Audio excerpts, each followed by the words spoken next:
الحمد لله. الحمد لله رب العالمين،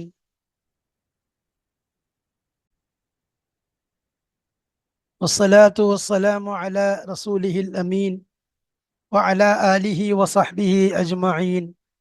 أما بعد، فقد قال جل وعلا في كتابه العزيز بعد أعوذ بالله من الشيطان الرجيم. بسم الله الرحمن الرحيم. كل نفس ذائقة الموت. صدق الله مولانا العظيم.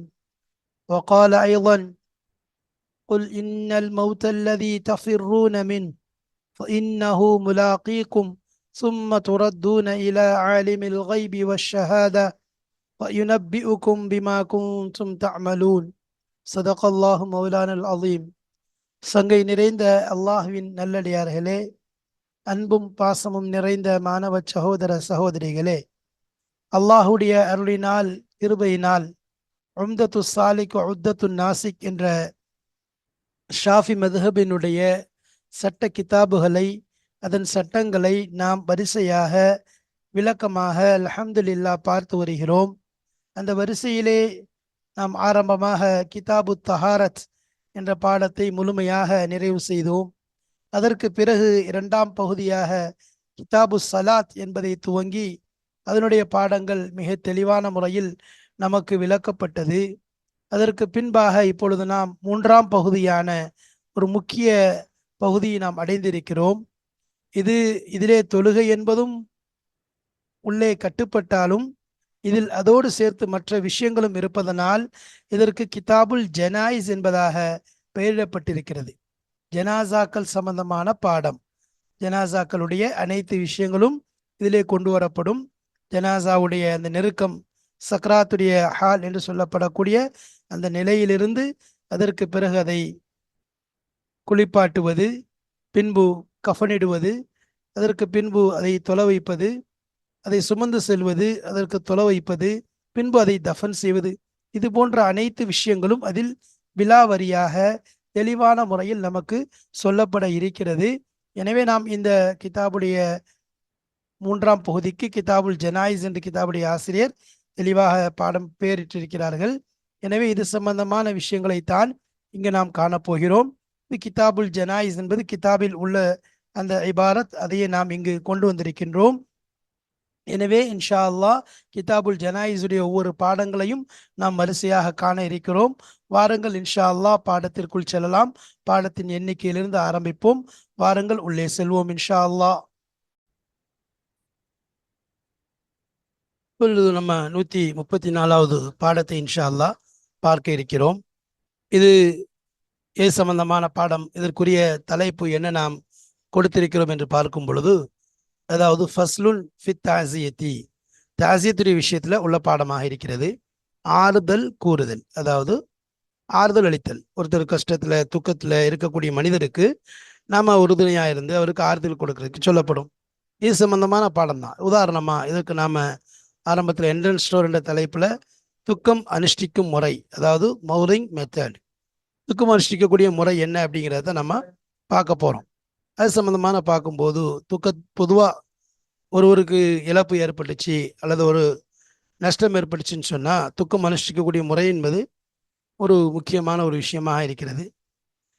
அது ஒவ்வொருத்தரும் ஒவ்வொரு விதமான துக்கம். உதாரணமாக ஒரு கணவன் இறந்து விட்டால் அந்த மனைவி துக்கம் அனுஷ்டிக்கிறதுங்கிறது அதுக்குரிய நாட்கள் என்று எடுத்துக்கொண்டால் அது 4 மாதம் 10 நாள் என்பது. அதே போல் குடும்பத்தினர்கள், உறவினர்கள், மற்றவர்கள் இவர்களும் அதே முறை 3 நாள் இது போன்று இருக்கிறது.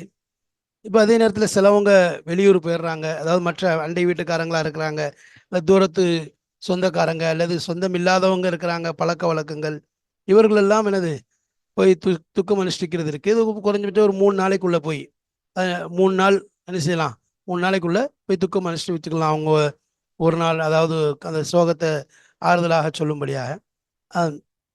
அதே நேரத்தில் ஒருவர் என்ன செய்கிறாரு, வெளியூர் போயிட்டார், அந்த நேரத்தில் இல்லை, அந்த ஜனாசா இறந்த நேரத்தில் மையத்து இருக்கும்போது ஒரு ஊரில் இல்லை, வெளியூர் போயிட்டார். அப்போ என்ன செய்வார், வந்ததுக்கு பிறகு போய் துக்கம் அனுஷ்டித்து கொள்ளலாம். அது எவ்வளோ நாள் ஆனாலும் பிரச்சனை இல்லை. அதை 8 நாள் கழித்து வந்திருந்தாலும் தாராளமாக என்ன செய்யலாம், துக்கம் அனுஷ்டித்து கொள்ளலாம். சரி, துக்கம் அனுஷ்டிக்கக்கூடிய முறையில் ஒவ்வொருத்தங்களும், அதாவது உதாரணமாக ஒரு முஸ்லீம் தான் என்ன செய்வார், துக்கம் அனுஷ்டிக்க செல்வார். ஏன்னா முஸ்லீமுக்கு தான் இது ஒரு சுன்னத்தாக இருக்கிறது. சரி, இப்போ இந்த முஸ்லீம் துக்கம் அனுஷ்டிக்க போறாரு, யாரெல்லாம் துக்கம் அனுஷ்டிப்பார், யாருக்காக துக்கம் அனுஷ்டிப்பார் அப்படிங்கிற விஷயத்தை தான் இங்கே பார்க்க போகிறோம். ஒரு முஸ்லீம் ஆகிறவர் துக்கம் அனுஷ்டிக்க போறாரு. யாருக்கு? ஒரு முஸ்லீமுக்கு போய் துக்கம் அனுஷ்டிக்க போறாரு, ஒரு முஸ்லீமுக்காக. அப்போ ஒரு முஸ்லீம் ஒரு முஸ்லீமை ஒரு முஸ்லீமுக்காக என்ன செய்றாரு, துக்கம் அனுஷ்டிக்க போறாரு. அப்போ அந்த நேரத்தில் என்ன ஓதணும் என்ற துவாக்கள் நபி ஸல்லல்லாஹு அலைஹி வஸல்லம் அவங்க சொல்லி தந்திருக்கிறாங்க பாருங்க.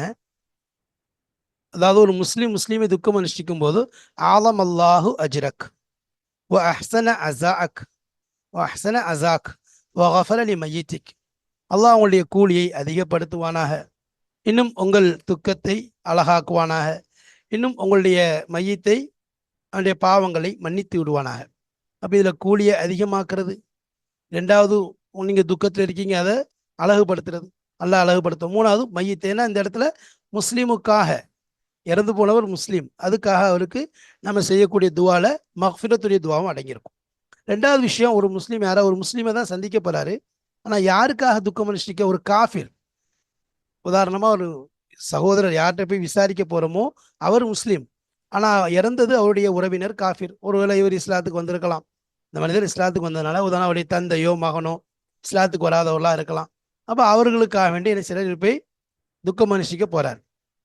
போகும்போது அந்த இடத்துல என்ன துவா ஓதுவார் அப்படின்னா, ஆலமல்லாஹு அஜ்ரக் வா ஹசன அசாக், உங்களுடைய கூலியை அல்லாஹ் அதிகப்படுத்துவானாக. வா ஹசன அசாக்னா உங்களுடைய துக்கத்தை அல்லாஹ் அழகாக்குவானாக. அப்போ இந்த இடத்துல கூலியை அதிகரிக்கிறது ஒன்றும், துக்கத்தை அழகாக்குறது, ரெண்டு விஷயம் அடங்கியிருக்குது. இங்கே மையத்துடைய துவா வராது. ஏன்னு சொன்னால் ஜனாசா மஃபிரத்துடைய துவாங்கிறது கிடையாது. ஏன்? யாருக்காக? ஏன்னா இறந்து போனது ஒரு காஃபிர், இந்த காஃபிருக்கு மஃபிரத் பாவமன்னிப்பு என்பது கிடையாது. மூன்றாவது விஷயம், ஒரு முஸ்லீமும் காஃபிரை போய் துக்கம் விசாரிக்க போறார். யாருக்காக? இறந்து போன அவருடைய முஸ்லீமுக்காக. உதாரணமாக காஃபிரா இருக்கிறாரு, அவருடைய மகனோ அல்லது ஒரு மனிதனுடைய தந்தையோ இஸ்லாத்தை ஏற்றுக்கொண்டார், அவர் முஸ்லீமாக இருக்கணும், மரணித்து விட்டார். ஆனால் இங்கே யாரை போய் துக்கம் விசாரிக்க போகிறோம்? ஒரு காஃபிரை போய் துக்கம் அனுஷ்டிக்க போகிறோம். அப்போ அந்த நேரத்தில் என்ன துவா ஓதுவார் என்பதாக சொல்லும்போது, அஹ்சன் அல்லாஹு அஸாக் வ கஃபர லி மய்யித்திக். அப்போ அல்லாஹு தாலா உங்களுடைய அந்த துக்கத்தை போக்கி வைப்பானாக, அழகாக்குவானாக, உங்களுடைய மையத்தை அல்லாஹு தாலா மன்னித்து விடுவானாக. அப்போ இந்த இடத்துல கூலி உங்களை அதிகப்படுத்துவாங்கிற வார்த்தை கிடையாது. ஏன்னா கூலி கொடுக்கப்படுறது அதிகப்படுத்தப்படுறதுங்கிறது முஸ்லீமுக்கு தான், அதே மாதிரி பாவ மன்னிப்பு என்பதும் முஸ்லீமுக்கு தான். சரி, அடுத்ததாக நாலாவதாக ஒரு முஸ்லீம் காஃபிருக்காக துக்கம் அனுஷ்டிக்க போறார். ஒரு காஃபிரை, சரி, அப்போ என்ன ஓதுவார் அப்படின்னு சொன்னால், இப்போ உதாரணமாக நண்பராக இருக்கிறாரு, இல்லை பக்கத்து வீட்டுக்காரங்களா இருக்கிறாங்க, திம்மி காஃபிர், ஏன்னா அவரை போய் என்ன செய்றாரு, நலம் விசாரிக்க போறாரு. அவர் இறந்து அவங்க குடும்பத்தில் ஒரு இழப்பு ஏற்பட்டுருச்சு, அதனால போய், அப்போ அந்த நேரத்தில் அஹ்லஃப் அல்லாஹு அலைக்க வலா நக்ஸ அததக்க வலா நக்ஸ அததுக்க, அதாவது அல்லாஹ்தாலா உங்களை என்ன செய்வானாக, உங்களுக்கு அல்லாஹ் அழகான பகரத்தை கொடுப்பானாக, இன்னும் உங்களுடைய எண்ணிக்கை அல்லாஹ் குறைக்காமல் ஆக்குவானாக. அப்படின்னா உங்களுடைய எண்ணிக்கை குறையாமல் இருக்கிறதுங்கிறது என்ன அர்த்தம் அப்படின்னா, அது சொல்லுவாங்க, இவர் நீயத்து வச்சுக்கொள்றது, உங்களுடைய அந்த வலா நக்கச அந்த இடத்துல ஜிஸியாவுடைய அந்த நீயத்தை வச்சுக்கொள்ளணும். அல்ல ஜிஸியாவில் அதிகப்படுத்துவானா அப்படின்னா, ஒரு ஆட்கள் அதிகரிக்க அதிகரிக்க ஜிஸியா கட்டுறது அதிகமாக திம்மி காஃபிர் விஷயத்தில். அப்போ அங்கே போய் எப்படி துக்கம் அனுஷ்டிக்கிறது, இப்படி எனது ஒவ்வொரு விஷயத்திலையும் துக்கம் விசாரிக்கக்கூடிய முறை, அதற்குரிய துவாவை தெளிவான முறையில் சொல்லி காட்டப்பட்டிருக்கு. வாருங்கள் இப்பொழுது பாடத்திற்குள் செல்வோம் இன்ஷா அல்லாஹ். கிதாபுடைய இபாரத்தின் மூலம் தெளிவாக தெரிந்து கொள்ளலாம். வாருங்கள் உள்ளே செல்வோம். பிஸ்மில்லாஹிர் ரஹ்மானிர் ரஹீம். ஃபஸ்லுன், ஃபஸ்லுன் என்றால் அடுத்த ஒரு பிரிவு. இது எது சம்பந்தமான பிரிவு என்றால் தாசியத், அதாவது துக்கம் அனுஷ்டித்தல், துக்கம் விசாரிக்க செல்வது, இது சம்பந்தமான பிரிவு. யுந்தபு தாசியத்து குல்லி அகாரிபில் மையிச்சி, மையத்துடைய ஒவ்வொரு உறவினர்களையும் துக்கம் அனுஷ்டித்தல் என்பது சுன்னத்தாக்கப்படும். மையத்துடைய உறவினர்களுக்காக உதாரணமாக ஒரு பெண்மணி இறந்துட்டாங்கன்னா, அவங்களுடைய கணவர், அவங்களுடைய மகனார், அவங்களுடைய தந்தை, இது மாதிரி இவங்களை யார் யார் சுற்றி உள்ளவங்க, அல்லது ஒரு ஆண் இறந்துட்டாரு, அவருடைய அண்ணன் தம்பி, அதே மாதிரி போய் துக்கம் அனுஷ்டிக்கிறது. இல்லை ஷாப்பத்தல் அஜ்னபியத்தை, ஒரு அந்நிய வாலிப பெண்ணை தவிர. அந்நிய வாலிப பெண்ணாக இருக்கிறான்னு சொன்னால் அவங்கள போய் என்ன செய்யக்கூடாது, துக்கம் அனுஷ்டிக்க கூடாது. அதே நேரத்தில் மஹரமாக இருக்கிறாங்கன்னா தாராளமாக என்ன செய்யலாம், துக்கம் அனுஷ்டித்து கொள்ளலாம். அந்த அந்நிய வாலிப பெண்ணை தவிர எல்லாரும் என்ன செய்யறது, துக்கம் அனுஷ்டிக்கிறது, அவங்களை போய் துக்கம் விசாரிக்கிறது. மினல் மௌத்தின் காரணமாக ஏற்பட்ட இழப்பிற்கு. இலா சலாசத்தி ஐயாமின் தக்ரீபன் பாதத் தஃபனி, அந்த மையத் தஃபன் செய்யப்பட்டதற்கு பின்பாக ஏறத்தாழ 3 நாட்கள் வரைக்கும் அந்த மௌத்திற்காக வேண்டி துக்கம் அனுஷ்டிப்பது என்பது சுன்னத்தாக்கப்படும். யுக்ரஹுல் ஜுலூசு லஹா, ஆனால் அதற்காக அங்கே அமர்ந்து கொள்வது என்பது மக்ரூஹாக்கப்படும். போனாரு, விசாரிச்சாரு, துவா ஓத வேண்டியது இருந்துச்சு, ஓதனாரு, வந்து கொண்டே இருப்பார். இது துக்கம் அனுஷ்டிக்கக்கூடிய முறையாக இருக்கு. ஃபலவுகான காயிபன், அவர் ஊரை விட்டும் வெளியே சென்றிருந்தால், அப்போ மரணமாக இருக்கக்கூடிய நேரத்தில் நம் ஜனாசாவுடைய நாளில் அவர் அங்கே இல்லை. கதிம பாத முத்தத்தின், சில காலங்கள் கழித்து தான் அவர் வந்தார். அஸ்ஸாஹு, இப்போ அவர் என்ன செய்வார், துக்கம் அனுஷ்டிப்பார். அப்போ எவ்வளோ நாள் கழிச்சு வந்தாலும் என்ன செய்யறது, போய் அவங்கள போய் நலம் விசாரிக்கிறது, துக்கம் விசாரிக்கிறது என்பது சுன்னத்தாக்கப்படுது. ஏன்னா அவர் அந்த நேரத்தில் ஊரில் இல்லாதனால. யக்கூலு ஃபி தஅஸியத்தில் முஸ்லிமி பில் முஸ்லிம், ஒரு முஸ்லிமானவர் இருந்தவர், முஸ்லிமானவர் அவருக்காக வேண்டி ஒரு முஸ்லிமை, அவருடைய குடும்பத்தை சார்ந்த ஒரு முஸ்லிமான உறவினரை துக்கம் விசாரிப்பதற்காக வேண்டி செல்லும் போது என்ன ஓதுவார் ஒரு முஸ்லிமானவர்? ஆலம் அல்லாஹு அஜ்ரக், உங்களுடைய கூலியை அல்லாஹ் அதிகப்படுத்துவானாக. வ அஹ்ஸன அஸாக், உங்களுடைய துக்கத்தை அல்லாஹ் அழகுபடுத்துவானாக. வ கஃபர லி மையித்திக், உங்களுடைய மையத்தை அல்லாஹு தஆலா மன்னித்து விடுவானாக. வஃபில் முஸ்லிமி பில் காஃபிரி, ஒரு காஃபிருடைய விஷயத்துல ஒரு முஸ்லிமை போய் துக்கம் விசாரிக்கும் பொழுது அவர் ஓதக்கூடிய துவா என்ன? ஆலம் அல்லாஹு அஜ்ரக், அல்லாஹ் உங்களுடைய கூலியை அதிகப்படுத்துவானாக. வ அஹ்ஸன அஸாக், உங்களுடைய துக்கத்தை அல்லாஹ் அழகுபடுத்தி விடுவானாக, போக்கி விடுவானாக. இந்த இடத்துலையும் கவனிக்கிறோம், விசாரிக்கப்படக்கூடியவர் முஸ்லிம், ஆனா இறந்து போனவர் காஃபிர். அதனால கூலி அதிகப்படுத்துவானாகன்னு சொல்லி முஸ்லீமுக்காக துவா செய்கிறோம், துக்கத்தை போக்குவானாகன்னு சொல்லி அந்த முஸ்லீமுக்காகவே துவா செய்கிறோம். ஆனா மன்னிப்பு காஃபிருக்கு கிடையாது. அந்த விஷயத்த தெளிவாக சொல்லிட்டோம். சரி, அதனால அங்க மன்னிப்புடைய விஷயம் கிடையாது. மேல முஸ்லீமாக இருந்ததுனால மன்னிப்புடைய விஷயத்தையும் சேர்த்துக்கொண்டோம். வஃபில் காஃபிரி பில் முஸ்லிமி, ஒரு முஸ்லீமுக்காக வேண்டி ஒரு காஃபிரை போய் துக்கம் விசாரிக்கக்கூடிய நேரத்திலே ஓதப்பட வேண்டிய துவா அஹ்ஸன் அல்லாஹு அஸாக், அல்லாஹ் உங்களுடைய துக்கத்தை அழகாக்கி வைப்பானாக. வ கஃபர லி மையித்திக், உங்களுடைய மையத்தை, உங்களுடைய இறந்து போன அந்த மையத்துடைய பாவங்களை மன்னித்து விடுவானாக என்பதாக ஓதுறது. சரி, வஃபில் காஃபிரி பில் காஃபிரி, ஒரு காஃபிருடைய விஷயத்துல, நிராகரிக்கக்கூடிய விஷயத்துல நிராகரிக்கக்கூடியவரை போய் விசாரிக்கிறார். திம்மி காஃபிரா இருக்கிறாரு, அக்கம் பக்கத்து வீட்டுக்காரர் அல்லது சொந்தக்காரராக இருக்கிறாரு, அல்லது ஏதோ அறிமுகமானவர், பழக்கம், நண்பர், இந்த அடிப்படையில் அவரை போய் துக்கம் விசாரிக்கும் பொழுது ஓதப்பட வேண்டியது என்ன? அஹ்லஃப் அல்லாஹு அலைக், அல்லாஹு தஆலா உங்களுக்கு அழகான அல்லாஹ் உங்களுக்கு பகரத்தை தந்தருவானாக. வலா நகஸ அததுக், உங்களுடைய எண்ணிக்கை குறையாமல் ஆக்குவானாக, அதாவது உங்களுடைய எண்ணிக்கை குறையாமல் ஆகுமாக அப்படின்னு சொல்லிட்டு வ என்விபி, இந்த எண்ணிக்கை குறையாமல் ஆகுவான் என்ற நியத்தை கொண்டு வைப்பார். தக்சீரல் ஜிஸ்யத்தி, ஜிஸ்யாவுடைய அதிகரிப்பை அவர் நியத்து வைத்துக் கொள்வார். ஜிஸ்யா அதிகரிக்கிறத நியத்து வைப்பார்.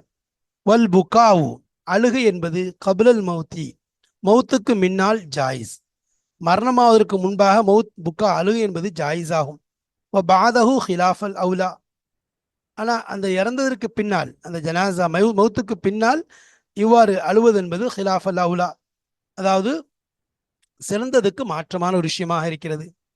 வயஹ்ருமுல் நதுபு, நதுப் என்றால் ஒப்பாரி வைக்கிறது, அதாவது என்னத்தையே சொல்லி அவருடைய கதைகளை, அவருடைய அந்த புகழ்ச்சிகளை இப்படி எதையாவது சொல்லி பாடுறாங்கல்ல இன்னைக்கு, அந்த மாதிரி சொல்லி எதையாவது மையத்தை பற்றி பேசிக்கிட்டே இருக்கிறது, அதனுடைய காதில் கேட்கும்படியாக அந்த நதுப், ஒப்பாரி வைத்தல் என்பது. ஒன் நியாஹத்து, கூச்சலிட்டு அழுதல் என்பதும். வல்லத்தும், இன்னும் கன்னத்தில் அடித்து கொள்ளுதல். வ ஷக்கு சௌபி, ஆடையை கிழித்தல். வ நஷ்ரு ஷாரி, முடிகளை பரட்டை போன்று போட்டு விடுதல், இவை அனைத்தும் ஹராமாகும். வ யுந்தபுல் லி அகாரிபில் மையித்தில் புஅதாஇ வ ஜீரானிஹி அன் யுஸ்லிஹு தஆமன் லி அஹ்லில் மையித்தில் அக்ரபீன, இன்னும் சுன்னத்தாக்கப்படும் லி அகாரிபில் மையித்தில் புஅதா, தூரமாக இருந்து வரக்கூடிய மையத்துடைய உறவினர்களுக்காக வேண்டி ஓ ஜீரானி இன்னும் அவர்களுடைய பக்கத்து வீட்டுக்காரருக்காக வேண்டி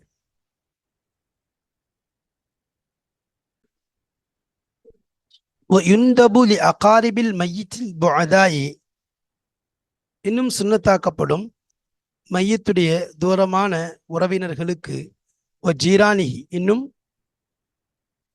அந்த மையத்தினுடைய அக்கம் பக்கத்து வீட்டுக்காரர்களுக்கும் யுஸ்லிஹு அவர்கள் தயார் செய்வது தஆமன் உணவை லி அஹ்லில் மையத்தில் அக்ரபீன மையத்துடைய நெருக்கமான உறவினர்களுக்காக வேண்டி உணவை தயார் செய்வது என்பது யக்ஃபீஹிம் யௌமஹும் வ லைலத்தஹும் அவர்களுடைய பகலுக்கும் அவருடைய இரவிற்கும் போதுமான அளவிற்குரிய உணவை ஏற்பாடு செய்வது வயுலஹ அலைஹிம் அதன் மீது அதாவது அவர்களை சாப்பிடுவதன் மீது வற்புறுத்தப்படும் வயுலஹன வற்புறுத்தப்படும் அலைஹிம் அவர்கள் மீது லியகுலு அதை சாப்பிடுவதற்காக வேண்டி உணவை ஏற்படுத்தி சாப்பிடுவதற்காக வேண்டி அவர்களை அதன் மீது நிர்பந்திக்கப்படும் ஒமா அதாவது வற்புறுத்தப்படும் ஒமா யஃஅலுஹு அஹ்லுல் மையித்தி மின் இஸ்லாஹி தஆமின் மையத்துடையவர்கள் மையத்துக்கு சொந்தக்காரர்கள் எந்த ஒன்றை செய்கிறார்களோ மின் இஸ்லாஹி தஆமின் உணவை தயார் செய்வதிலிருந்தும் வஜம்இன் நாசி அலைஹி அதன் மீது மக்கள் ஒன்று கூடுவதிலிருந்தும் என்னென்ன விஷயங்கள் நடந்து கொண்டிருக்கின்றதோ அவை அனைத்தும் பிதஅத்துன் ஒரு பிதஅத்தாக இருக்கிறது கைரு ஹசனத்தின் அழகில்லாத நல்லதில்லாத ஒரு பிதஅத்தான விஷயமாக இருக்கிறது. அப்போ இந்த இடத்துல உணவை ஏற்பாடு செய்யறதுங்கிறவங்க மையத்துடைய தூரமான உறவினர்கள் நெருக்கமான உறவினர்களுக்காக வேண்டி உணவை ஏற்பாடு செஞ்சு அவங்கள சாப்பிட சொல்லி வற்புறுத்துவாங்க. ஏன்னா அவங்க இந்த துக்கத்துல இந்த சோகத்துல அப்படி என்ன செய்வாங்க, சாப்பிடாம அந்த கவலையில இருக்கக்கூடியவங்களா இருப்பாங்க. அப்ப அதனால என்ன செய்யணும், அவர்களை கொஞ்சம் நிர்பந்தப்படுத்தணும், சாப்பிட சொல்லி சொல்லணும். ரெண்டாவது விஷயம் என்னன்னு சொன்னா, அந்த மையத்துடையவர்கள் அவங்க ரெடி பண்றது சாப்பாடுங்கிறது பிதத்தான விஷயம் என்று சொல்லப்படுது. ஆக மையத்துக்காக வேண்டி துக்கம் விசாரிப்பது சம்பந்தமாக அதனுடைய முறை என்ன, அதனுடைய அளவுகோல் என்ன என்பதையும் தெளிவான முறையில் சொல்லப்பட்டது. அதேபோல் அந்த விஷயங்கள் எது ஹராம், செய்யக்கூடாத விஷயங்கள் என்ன என்பதையும் தெளிவான முறையில் சொல்லப்பட்டு விட்டது. அல்ஹம்துலில்லாஹ், இதுவரைக்கும் நாம் இந்த உம்தத்து சாலிக் உத்தத்து நாசிக் என்ற ஷாஃபி மதுஹபுடைய ஃபிக்ஹ் கிதாபினுடைய பாடங்களில் கிதாபு தஹாரத், கிதாபு சலாத், கிதாபுல் ஜனாயிஸ் 3 பகுதிகளை முழுமையாக நிறைவு செய்து விட்டோம். இதன் உட்தலைப்புகளை லேசாக மேலோட்டமாக பார்த்துவிட்டு இன்ஷா அல்லாஹ் அடுத்ததாக ஜகாத்துடைய அந்த ஆரம்பத்தை அடுத்த பாடங்களில் இன்ஷா அல்லாஹ் நாம் ஆரம்பிப்போம். இப்பொழுது முதலாவது முக்கத்திமா என்பதை கொண்டு வந்து கிதாபுடைய ஆசிரியர்கள் அஹம்து சலவாத்தோடு ஆரம்பித்து அழகான முறையிலே சொல்லி உள்ளே நுழைந்தார்கள். அதைத் தொடர்ந்து கிதாபு தஹாரத், சுத்தம் சம்பந்தமான பாடம். இதில் முதலாவது பாபுல் உது, உதுவுடைய பாடம். அதிலே உதுவுடைய கடமைகள், சுன்னத்துகள், முஸ்தஹப்புகள், உதுவை முறிக்கக்கூடிய விஷயங்கள் இவ்வாறு தெளிவாக எடுத்து கூறினார்கள். அடுத்து பாபுல் மஸ்ஹி அலல் ஹுஃபைன், மோசாக்களின் மீது மசஹ் செய்ய சம்பந்தமான சட்டம், பிரயாணத்திலே அல்லது ஊரிலே இருக்கும் பொழுது எத்தனை நாட்கள், இது விஷயங்களை. அதைத் தொடர்ந்து பாபு அஸ்பாபில் ஹதசி, ஹதஸ் ஏற்படுவதற்குரிய காரணம் என்ன, ஹதஸுடைய சிறு தொடக்கு பெருத்தொடக்கு என்பதாக இருக்கிறது அல்லவா, அதனுடைய காரணங்கள் என்ன. அதேபோல் கலாயில் ஹாஜாத், மலம் ஜலம் கழிப்பதனுடைய ஒழுக்கங்கள், அதனுடைய சுன்னத்துகள், முறைகள், அதிலே பேண வேண்டிய விஷயங்கள். அதைத் தொடர்ந்து பாபுல் ஹுஸ்ல், உதுவிற்கு பிறகு ஹுஸ்லுடைய சட்டம், பெருந்துடக்கை எவ்வாறு நீக்குவது என்பது சம்பந்தமான விளக்கங்கள் தெளிவான முறையில். அதைத் தொடர்ந்து தண்ணீருடைய சிரமங்கள் ஏற்படும் பொழுது, தண்ணீருடைய நெருக்கடி ஏற்படும் பொழுது தயம்மும் என்ற சட்டத்தை, பாபு தயம்மும் என்பதை இந்த உம்மத்திற்கு கொடுக்கப்பட்ட ஒரு வெகுமதியாக அது சம்பந்தமான விஷயங்களையும். அடுத்ததாக தயம்மும் என்பது அந்த மண்ணை அதாவது மணலிலே செய்வது, மண்ணிலே செய்வது, அந்த மண் எவ்வாறு இருக்க வேண்டும், அதனுடைய நிபந்தனைகள் என்ன, அதனுடைய ஃபரதுகள் என்ன என்பதை பற்றியும். அடுத்ததாக பாபுல் ஹயல் சம்பந்தமான விஷயங்கள். அதைத் தொடர்ந்து பாபுல் நஜாசாத், நஜாசத் என்பது உள்ரங்கமான வெளிரங்கமான நஜிஸ்கள் இருக்கிறது, அதை சுத்தம் செய்யக்கூடிய முறை என்ன, என்பதையெல்லாம் பற்றி தெளிவாக கிதாபுடைய ஆசிரியர் கூறினார்கள். எனவே கிதாபு தஹாரத்திலே இந்த தலைப்புகள் அனைத்தும் விளக்கமாக தெளிவாக நமக்கு நடத்தப்பட்டன. அடுத்ததாக கிதாபு சலாத், தொழுகை சம்பந்தமான பாடம்.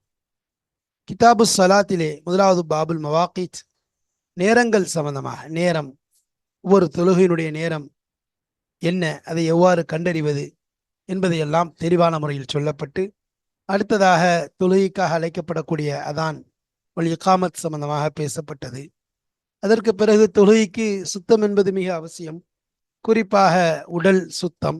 பாபு தஹாரத்தில் பதனி வ சௌபி வ மௌதிஇல் ஸலாத்தி, உடல் சுத்தம், உடை சுத்தம், தொழும் இடம் சுத்தம், இதையெல்லாம் சுத்தமாக இருந்தால்தான் தொழுகை கூடும் என்ற விஷயமும்.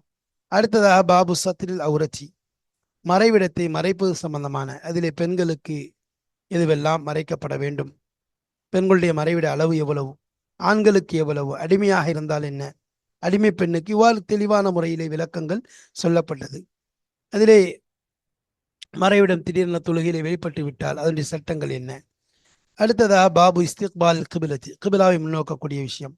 பிரயாணத்தில் இருக்கிறார், நஃபிலான தொழுகை, ஃபரதான தொழுகை, கிபிலாவுடைய விஷயத்திலே குழப்பம் ஏற்படுகிறது, அதை கண்டறியக்கூடிய முறை என்ன, சந்தேகத்தோடு தொழுது விட்டால் என்ன, இடையிலே கிபிலா அறியப்பட்டு விட்டால் என்ன, இவ்வாறு பல விஷயங்கள் அதிலே பேசப்பட்டது.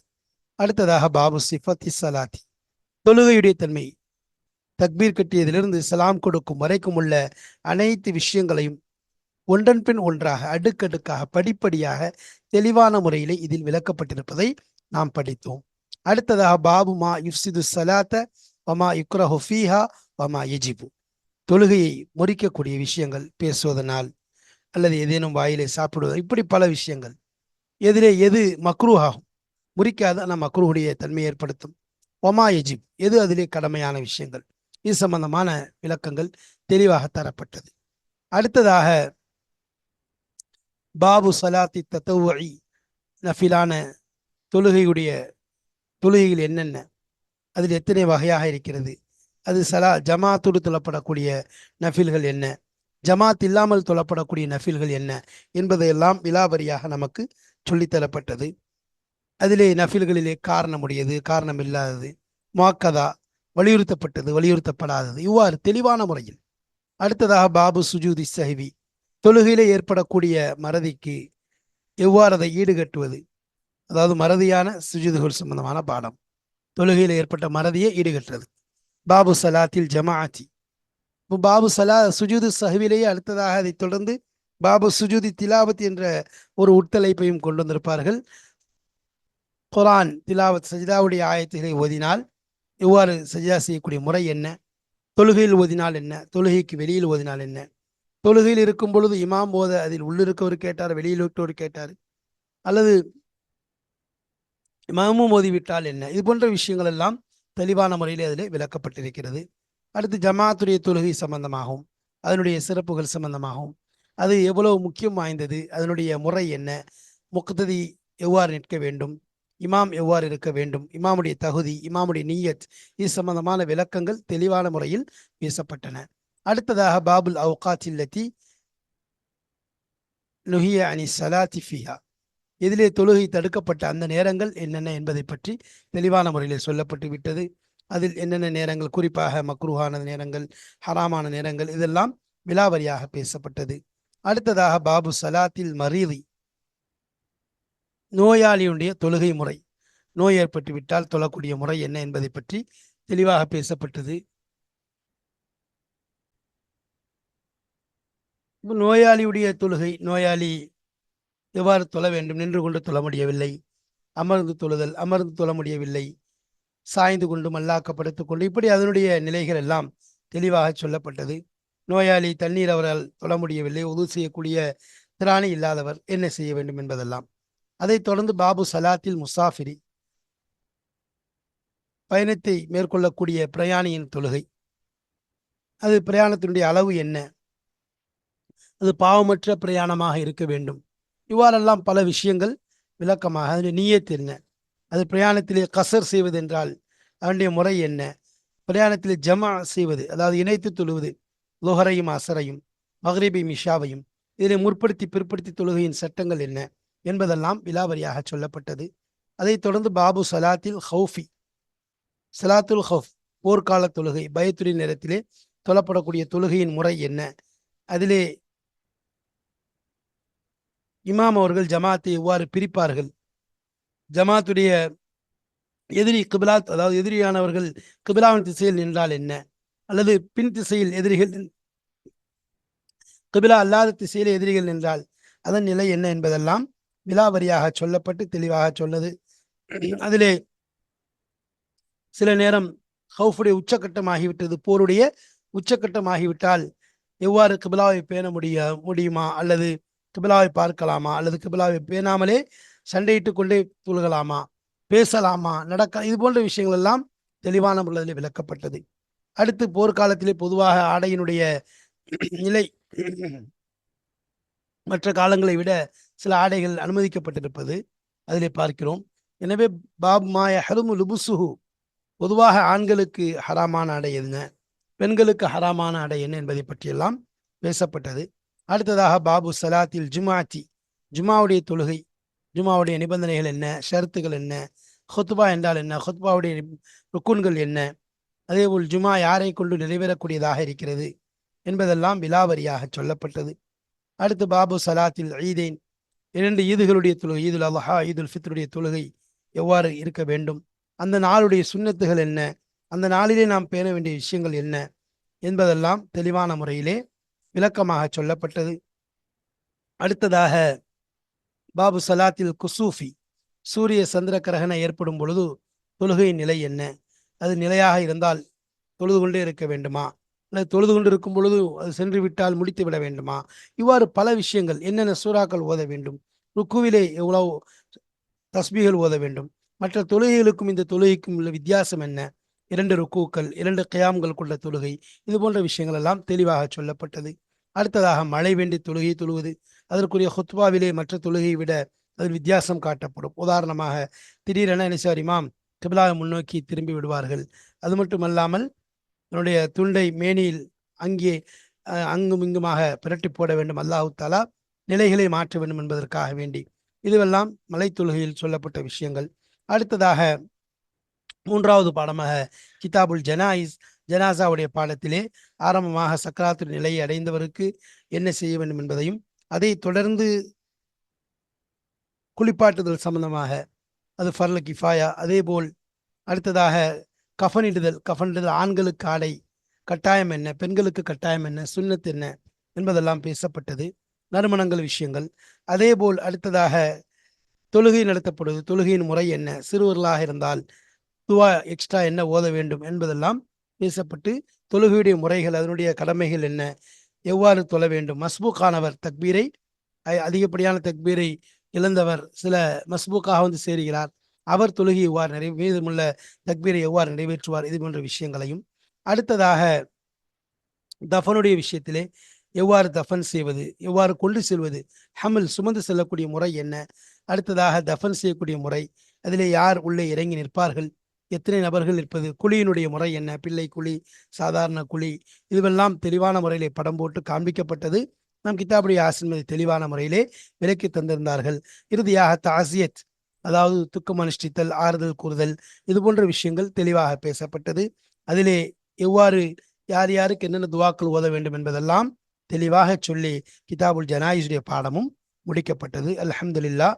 இதை தொடர்ந்து அடுத்ததாக கிதாபு ஜகாத்துடைய பாடம் இன்ஷா அல்லாஹ் ஆரம்பமாகும்.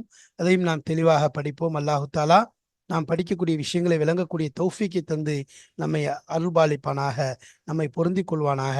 வாஹிர் தாவானா அல்ஹம்துலில்லாஹி ரப்பில் ஆலமீன். அஸ்ஸலாமு அலைக்கும் வரஹ்மத்துல்லாஹி வபரகாத்துஹு.